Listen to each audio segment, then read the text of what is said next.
نحمده ونصلي ونسلم على رسوله الكريم اما بعد فاعوذ بالله من الشیطان الرجیم بسم اللہ الرحمن الرحیم۔ حجت الاسلام امام محمد غزالی رحمۃ اللہ تعالی علیہ نے احیاء العلوم جلد اول باب ششم روزے کے اسرار پر جو کچھ تحریر فرمایا وہ لکھتے ہیں، فرمایا کہ روزے داروں کے 3 درجے ہیں۔ ایک ہے عوام کا روزہ، دوسرا خواص کا روزہ، اور تیسرا جو ہے اقصى الخواص کا روزہ یعنی خاص الخواص کا روزہ۔ فرمایا عوام کا روزہ شکم اور شرم گاہ کو خواہش سے روکا جائے۔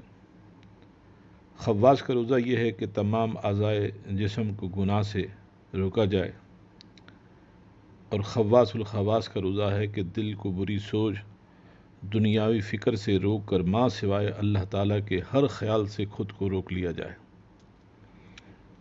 اور فرماتے ہیں یہ وہ لوگ ہیں جو اللہ اور آخرت کے سوا دنیا کے کسی معاملے میں بھی فکر نہیں کرتے، اور ان کے نزدیک کسی معاملے میں فکر کرنا ایسا ہے کہ روزہ ان کے نزدیک ٹوٹ جاتا ہے۔ البتہ خواص کا روزہ یعنی وہ نیک لوگ جو اپنی نیکیوں سے اپنے تمام وجود کو متوجہ رکھتے ہیں، ان کا روزہ 6 باتوں سے پورا ہوتا ہے۔ آپ لکھتے ہیں کہ نظر کی حفاظت، زبان کی حفاظت، کان کی حفاظت، ہاتھ پاؤں دیگر اعضاء کی حفاظت، شکم سیری سے اجتناب، اور باوجود تمام احتیاط کے خوف الہی دل میں رکھنا۔ یہ 6 باتیں آپ نے تحریر فرمائی ہیں جو خواص کے روزوں کے لیے آپ اپنی تحریر میں اس کی وضاحت فرماتے ہیں۔ آپ فرماتے ہیں نمبر 1 نظر کی حفاظت۔ ہر اس بری شے جس کے دیکھنے سے دل میں تجسس پیدا ہو اور یاد الہی میں غفلت آئے، اس سے نظروں کو روکنا یا جھکائے رکھنا۔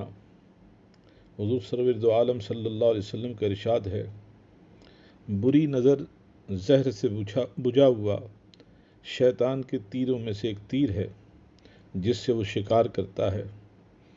ارشاد فرمایا جس نے خوف الہی سے اپنی نظر کی حفاظت کی، اس کو اللہ ایسا ایمان عطا فرمائے گا جس کی حلاوت وہ اپنے دل میں پائے گا۔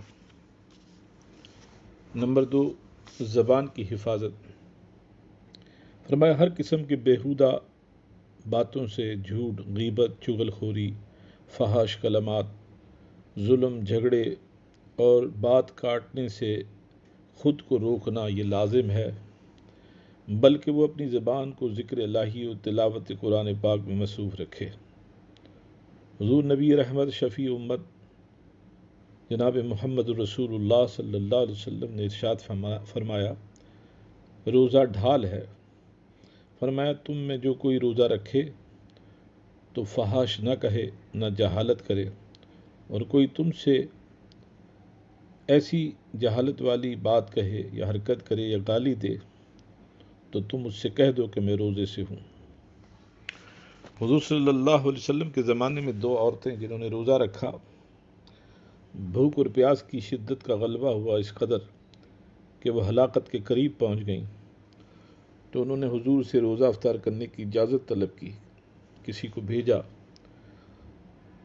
تو حضور صلی اللہ علیہ وسلم نے آنے والے سے فرمایا ایک پیالہ دے کر کہ لے جاؤ، اور ان دونوں سے کہنا کہ تم نے جو کچھ کھایا اس پیالے میں قے کر دو۔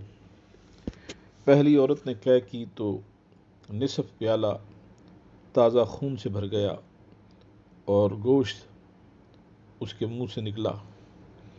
دوسری عورت نے بھی قے کی تو اسی طرح خون اور گوشت نکلا۔ لوگوں کو تعجب ہوا۔ حضور صلی اللہ علیہ وسلم نے فرمایا ان دونوں نے اللہ تعالیٰ نے جو حلال کی ہوئی چیزیں تھیں اس سے روزہ رکھا، اور جو حرام کی تھیں اللہ تعالیٰ نے چیزیں ان سے افطار کیا، یعنی ایک دوسرے کے پاس بیٹھی اور دونوں لوگوں کی غیبت شروع کر دی۔ یہ خون و گوشت وہی ہے جو انہوں نے کھایا تھا، جو انہوں نے قے کر کے نکالا۔ اللہ کریم ہمیں محفوظ فرمائے، غیبت کی بدترین عادت سے اللہ نفرت عطا فرمائے۔ تیسری چیز ارشاد فرمائی کانوں کی حفاظت، اپنی سماعت کو بری باتوں سے باز رکھنا، ان امور سے جن کا سننا حرام ہے، گندی بات، فحش کلمات، رقص و سرور کے وہ لوازمات جس سے کہ سننے سے شہوت کا غلبہ ہو، غفلت غالب ہو، یہ تمام حرام ہے، اس سے بچنا چاہیے۔ چوتھی چیز فرمایا اپنے ہاتھ پاؤں دیگر اعضاء کو برے فعل و عمل سے روکنا، یعنی اپنے ہاتھ سے ظلم و زیادتی نہ کرے اور قدم کو کسی ایسی بری منزل کی طرف برے ارادے سے یا غرض سے لے کر نہ جائے۔ پانچویں چیز ارشاد فرمائی شکم سیری سے بچنا، یعنی بیجا خوری، اتنا کھانا کھا لے آدمی افطار کے وقت کہ اس کا ہلنا محال ہو جائے، یعنی عبادت کرنا مشکل ہو جائے، تو روزے کا مقصد فوت ہو جاتا ہے، کیونکہ روزے سے مقصود پیٹ خالی رکھنا اور خواہش کو توڑنا، غرض تقوی حاصل ہو جائے۔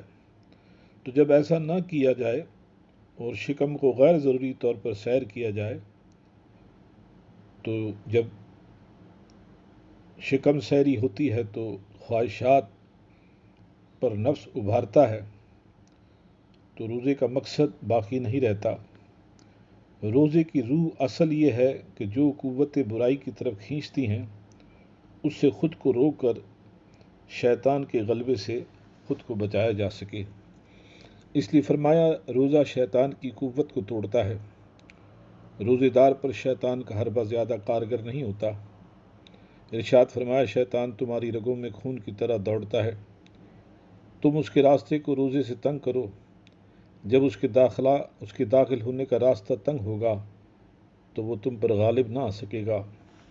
صحیح مسلم و بخاری میں ہے، ابو سعید خدری رضی اللہ تعالیٰ عنہ سے روایت ہے، ارشاد فرمایا نبی مکرم صلی اللہ علیہ وسلم نے جس نے ایک نفلی روزہ رکھا اس کو دوزخ سے 70 برس کی راہ بقدر مقدار یعنی دور کر دیا جاتا ہے۔ حضرت داؤد علیہ السلام کو اللہ نے وحی فرمائی، اے داؤد اپنے نفس سے دشمنی کرے گا تو میری دوستی حاصل کرے گا، اور شکم سیری یہ نفس کو قوی کرتی ہے، اور نفس جب قوی ہو تو گناہ کی طرف رغبت دلاتا ہے، نیکی اور عبادت سے دور کر دیتا ہے۔ اس لیے روزہ ایسی عبادت ہے جو نفس کو مغلوب کرنے کا ذریعہ ہے۔ چھٹی چیز ارشاد فرمائی بعد افطار، یعنی روزہ مکمل کرنے کے بعد بھی خوف الہی سے دل کانپے، یعنی روزے دار کے دل میں خوف رہے، نہ جانے یہ میرا یہ روزہ رکھنا اللہ کی بارگاہ میں مقبول ہے یا نہیں۔ یہی حال ہر عبادت کے بعد ہونا چاہیے کہ خوف سے دل اس بات کے احساس کے ساتھ اللہ کی یاد میں تڑپے کہ نہ جانے میرا یہ عمل اس کی بارگاہ میں مقبول ہوا کہ نہیں۔ بعض اعمال ایسے ہوتے ہیں جن کو انسان عادت کے مطابق کرتا ہے اور اپنے حسن گمان کی بنیاد پر سمجھتا ہے کہ اس نے بہت کچھ کر لیا، لیکن سچ یہی ہے کہ اپنے عمل پر اعتماد نہیں کرنا چاہیے، بلکہ اس کے کرم پر امید رکھنی چاہیے۔ خواجہ حسن بصری رحمۃ اللہ تعالیٰ علیہ عید کا دن تھا، نماز عید ادا کر کے کہیں سے گزر رہے تھے تو کچھ لوگوں کو دیکھا، ہنسی ٹھٹھا کر رہے تھے، آپس میں کہے لگا رہے تھے۔ آپ رک گئے، فرمایا کس بات پر مطمئن ہو؟ کہنے لگے آج عید کا دن ہے۔ فرمایا کیا تمام روزے عبادات جو تم پر فرض تھی اس کا حق ادا کر چکے؟ اور اگر واقعی ادا کر چکے تو پھر سجدہ شکر ادا کرو، جاؤ مسجد میں اور اللہ کے حضور سجدہ شکر ادا کرو کہ تو نے ہمیں اپنی عبادت کی توفیق عطا فرمائی، اب اسے تو اپنے کرم سے قبول بھی فرما لے۔ اور اگر تمہارا ضمیر یہ کہتا ہے کہ تم نے اس کا حق نہیں ادا کیا تو پھر اپنی بد نصیبی پر ماتم کرو اور اللہ کے حضور سجدے میں سر رکھ کر رو رو کر توبہ کر کے اس سے اس کی رحمت کا سوال کرو، اس لیے کہ انسان نادان ہے، اپنے اعمال پر بھروسہ کر بیٹھے تو دھوکے میں پڑ جاتا ہے۔ اس لیے بھروسہ ہمیشہ اس کی رحمت، اس کے کرم اور اس کی عطا